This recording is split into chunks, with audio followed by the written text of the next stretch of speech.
저널리즘 위크엔드 시작합니다. 현재를 해설하고 미래를 전망하는 소식을 살펴보는 위크엔드. 이번 코너는 숲속의 생활 코너입니다. 정말 이제 새로 런칭해서 반응이 뜨거운데 좀 시청자분들 반응 같은 것도 보셨어요? 예, 이제 잘 들어주신 몇몇 분들께서 뭐 블로그나 인스타그램이나 이런 곳에 이제 올려주셔서 네. 아주 하나하나 꼼꼼하게 다 살펴보고 있습니다. 네, 이번 이슈도 좀 굉장히 기대가 되는데 어떤 이야기 준비해 주셨나요? 예, 오늘은 정부 조직에 대한 이야기를 좀 해보려고 네. 합니다. 그래서 이제 기후 위기 문제에 있어서 정부가 잘 대응하려면 어떻게 해야 할까, 이 문제를 좀 이야기해 보려고 하는데요.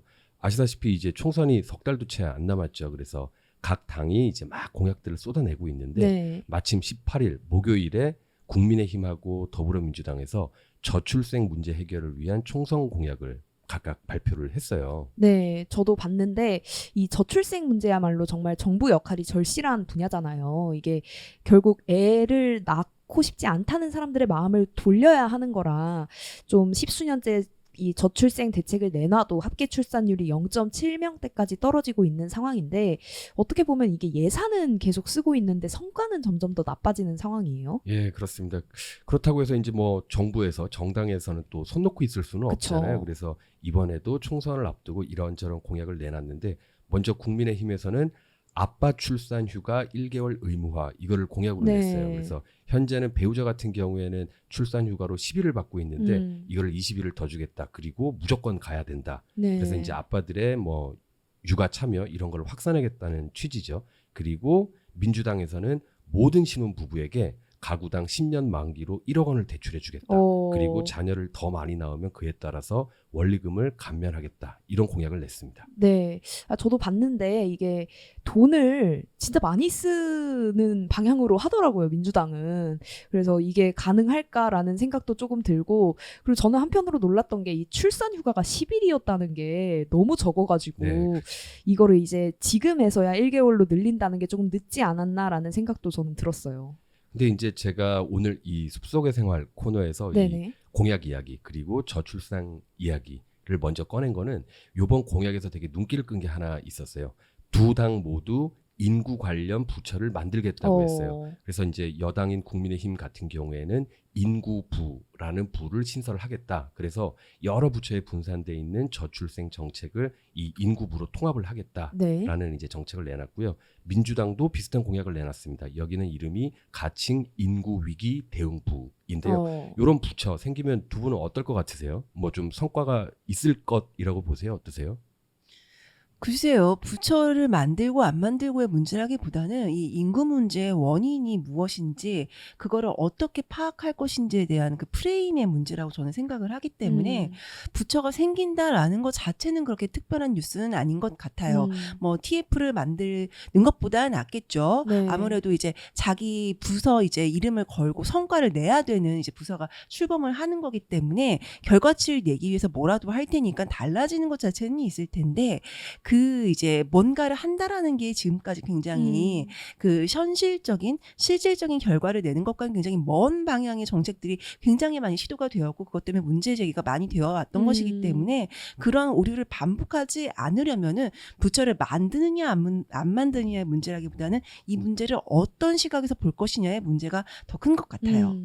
저도 뭔가 이 부처를 하나 만든다고 이 문제를 전체 다 해결할 수 있을 거라는 생각은 잘 안 들고, 이게 저출생 문제라는 게 워낙 뭐 사람들의 생각부터 관련해서 뭐 인권 문제라든지 노동 문제 뭐 등등까지 굉장히 폭넓은 문제잖아요. 그러니까 좀 이런 부처가 이런 것까지 다 커버를 할 수 있을까라는 생각도 저는 드는 것 같아요. 그 방금 이제 말씀해 주신 내용하고 제가 오늘 이 주제를 이제 숲생 코너에 가지고 온 이유가 같기도 한데, 이제 아시다시피 인구 문제라는 거는 국가 차원의 문제고, 그리고 이 문제가 뭐 여성가족부, 보건복지부, 고용노동부, 교육부 굉장히 여러 부처에 분산돼 있잖아요. 네. 그래서 이제 분산돼 있다 보니까 제대로 일을 하기가 어렵다. 그래서 한 곳으로 통합을 해서 좀 국가 차원에서 대응을 잘 해보자라는 건데, 여기서 이제 인구 위기 문제 대신 기후 위기를 집어넣어도 말이 똑같이 되거든요. 그런데 현재 기후위기 대응 부처는 없죠. 그렇네요. 환경부가 그래도 있지 않나요? 예, 맞습니다. 현재 이제 기후 변화 대응하는 주무 부처는 환경부로 되어 있고 네. 환경부 중에서도 이제 기후탄소 정책실이라고 있는데 이쪽에서 이제 주로 대응을 하죠. 그런데 이제 인구 문제랑 비슷해요. 살펴보면은 여러 부처, 여러 조직에 분산돼 있습니다. 우선 네. 정부의 기후 대기 정책은 환경부가 담당을 하고 있고요. 에너지 정책은 산업자원부, 그리고 탄소 중립이라고 하는 이제 국가 과제를 한두 부처에서 다루기는 어려우니까 대통령 소속으로 2050 탄소 중립 녹색 성장 위원회라는 걸 만들어서 컨트롤 타워 역할도 하고 있습니다.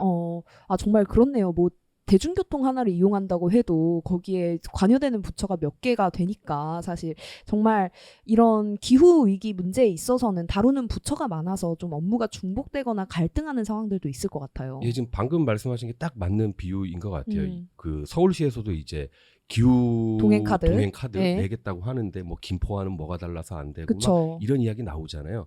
하물며 버스 하나 타는데도 그런데 기후 정책엔 뭐 오죽하겠어요. 그래서 여러 조직에 분산돼 있다 보니까 부처 간의 업무가 중복되고 또 부처 간 갈등도 있을 수 있고요. 네. 대표적인 게 배출권 거래법입니다. 그래서 이제 기업들이 온실가스 배출권을 시장에서 사고 팔 수 있도록 하면서 네. 온실가스를 이제 자발적으로 좀 감축해보자 하는 제도가 이제 배출권 거래제라고 하는데요. 네. 이 배출권을 거래하려면 우선 내가 얼마나 배출하고 있는지 이걸 알아야 되잖아요. 네. 그래서 이제 그 배출 계수라고 하는 거를 이제 개발을 해야 되는데 이게 뭐 간단하게 설명하면 이렇습니다. 뭐 예를 들어서 우리가 이제 돼지를 사육하는 이제 농가라고 가정을 해볼게요. 네. 돼지 2개월 미만은 어떤 숫자고 2개월에서 4개월짜리 돼지는 어떤 숫자고 4개월에서 6개월짜리 그가 된 돼지는 어떤 숫자로 이제 메탄을 발생을 시킨다. 장내 발효로 네. 인해서. 그래서 이거를 내가 사육하고 있는 돼지 수에 곱하면 우리 농장에서 발생하는 메탄가스를 알 수 있겠죠. 네. 이제 이런 것들을 막 부처별로 이제 개발을 하는 건데 그 환경부가 배출권 거래제의 주무 부처인데 또 산업부에서 이런 배출 개수 개발 사업을 막 추진을 하고 있어요. 네. 그리고 뭐 해양수산부도 마찬가지고 농림부, 국토교통부 다 이렇게 따로따로 이런 것들을 계산을 하고 있거든요. 그러니까 그러다 보니까 뭔가 정책의 일관성이라거나 뭔가 좀 예산 중복도 있을 수 있고요. 그래서 이런 어려움들이 좀 있는 거죠. 그래서 이제 탄소 중립 녹색 성장 위원회, 뭐 국무조정실 이런 곳에서 업무 조정을 좀 잘 해줘야 되는데 전문성의 한계나 뭐 이런 것들이 있다 보니까 네. 그게 쉽지만은 않은 상황입니다. 그러네요. 정말 배출권 거래법 제가 환경부에 있어도 제가 해야 될 것 같고 농림수산식품부에 있어도 제가 해야 될 것 같고 정말 좀 갈등이 빚어질 수밖에 없을 것 같아요. 이게 아직은 좀 공약이긴 하지만 가칭 그 인구부처럼 기후 문제도 좀 흩어져 있는 정책들을 모으고 이것들을 좀 한 번에 총괄할 수 있는 그 부처가 있으면 좋겠네요. 예, 맞습니다. 그래서 뭐 아시다시피 이제는 환경 문제라는 것을 경제하고 분리해서 볼 수가 없잖아요. 그리고 이제 기후 이슈는 환경 문제를 넘어서 뭐 경제, 안보 이런 것까지 영향을 미치는 이슈가 됐죠. 그래서 네. 이런 상황에서 우리가 이제 국가적으로 좀 더 전략적으로 대응하려면 탄소 중립 주무 부처가 필요하다라는 의견들이 좀 나오고 있습니다. 정말 그래야지 좀 동력이나 역량 같은 것도 확보할 수 있을 것 같아요. 예, 맞습니다. 현재 이제 아까 말씀드렸던 것처럼 부처 간의 칸막이로 인해서 이제 우리가 기후 위기 이슈에 효과적으로 좀 대응을 하지 못하고 있는데 그래서 이제 뭐 기후 변화, 대기, 에너지, 자원 정책 이런 각 부처에 분산돼 있는 기능들을 하나로 모아서 슈퍼 부처를 하나 만들자라는 겁니다. 그렇군요. 그러면은 좀 어디를 합치는 게 상상이 되세요?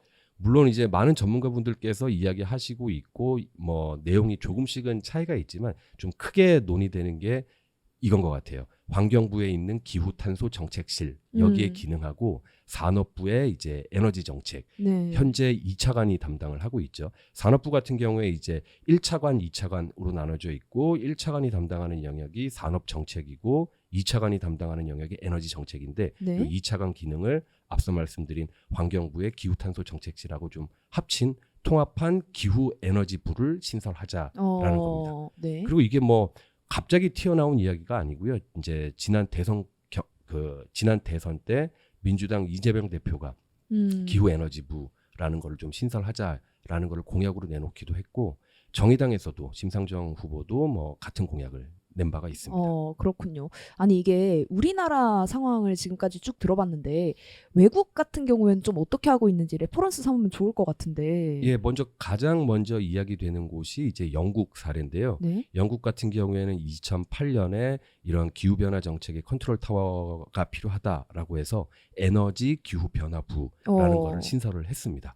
그래서 이제 에너지하고 기후 이거를 이제 붙이면 어떤 장점이 있냐면 환경이냐 경제냐 진보냐 보수냐 이런 각 진영 간의 어떤 좀 객관적이고 중립적인 입장에서 탄소 중립 정책을 좀 세울 수 있는 거죠. 그렇네요. 만약에 이제 환경부가 주도하게 되면은 야 이거 무조건 깨끗하게 해야 돼, 무조건 환경을 살려야 돼로만 치우칠 수 있고 네. 경제 쪽에서 너무 이니셔티브를 가지고 가면 일단은 경제 발전을 더 해야 되는데 요 두 개를 붙이니까는 좀 절충이 될 수 있다. 네. 뭐 이런 거죠. 그리고 독일 같은 경우에도 2021년에 경제기후부라는 거를 신설을 했어요. 그래서 이제 그 해 2021년에 독일 총선이 열렸었는데 그때 당시에 이제 3인당이 1위를 했고 네. 기민기사당이 2위를 하고 녹색당이 3위를 했어요. 그래서 이제 녹색당 역사상 최대 득표를 한 건데 이때 이제 녹색당 대표였던 분이 이 부서 지금 현재 장관을 맡고 있습니다. 그리고 네덜란드에도 경제기후 정책부라는 곳이 있고요. 듣다 보니까 이게 영국 같은 경우에서는 아까 우리나라 좀 논의되고 있는 아이디어처럼 기후랑 에너지를 좀 붙였고 독일이랑 네덜란드는 기후랑 경제를 좀 붙였네요. 예, 그 독일 경제기후부 장관을 맡고 있는 그리고 이제 녹색당 대표를 겸하고 있는 로베르트 하베크라는 이제 그 장관께서 말하기를 탄소 중립이라는 거는 이제 엄청난 변화를 수반하는 거대한 전환 프로젝트다. 그래서 구산업과 신산업이 부딪히고 그 구조가 바뀌고 있고 이 과정에서 뭐 국민들 같은 경우에 실업할 수도 있는 거잖아요. 그래서 뭐 그런 두려움도 있을 것이고 그러다 보니까 이제 기후 정책이라는 것이 이젠 더 이상 환경 문제뿐만 아니라 사람들의 어떤 먹고 사는 일과도 직결되는 거기 때문에 단순히 이제 뭐 지구를 지키자 식으로는 접근할 수 없다. 그래서 네. 이제 경제기후부라는 것이 필요하다. 뭐 이런 이야기를 하고 있습니다. 정말 그렇네요. 사실 우리 사회가 진짜 다양해지는 만큼 정부 역할도 굉장히 빠르게 변하는 것 같아요. 이 정부 조직이 조금 더 기민하게 움직여서 좀 민간이 해야 될 일과 정부가 해야 될 일 같은 것들을 좀 잘 구분하고 정부가 해야 할 일 중에서도 지금 조금 더 속도를 내야 할 그리고 좀 통합이 필요한 일들 이런 것들을 잘 검토해서 좀 일을 더 잘하는 조직으로 개편이 되면 좋겠네요. 네, 이번 숲속의 생활 코너는 여기서 마무리하겠습니다. 내일 이슈는 신아람 에디터가 준비해 주셨죠? 네. 저는 뭐 그래요. 숲속의 생활 코너에서 소개를 해도 괜찮을 법한 그런 이슈를 좀 준비를 했습니다. 네. 반려동물 관련된 이슈를 준비했는데요. 이번 주에 이번 주가 아니죠. 벌써 저번 주가 됐군요. 네네. 저번 주에 정말 깜짝 놀랄 만한 그런 소식이 좀 있어서 화제가 됐었는데요. 그 내용 좀 더 자세히 톱파보고요. 그리고 미래에는 어떤 논의가 더 필요할지까지 전망해 보겠습니다. 네. 북저널리즘 위크엔드는 북저널리즘 웹사이트와 애플 팟캐스트, 스포티파이, 네이버 오디오 클립, 유튜브에서도 만나보실 수 있습니다. 그럼 내일도 위크엔드에서 만나요.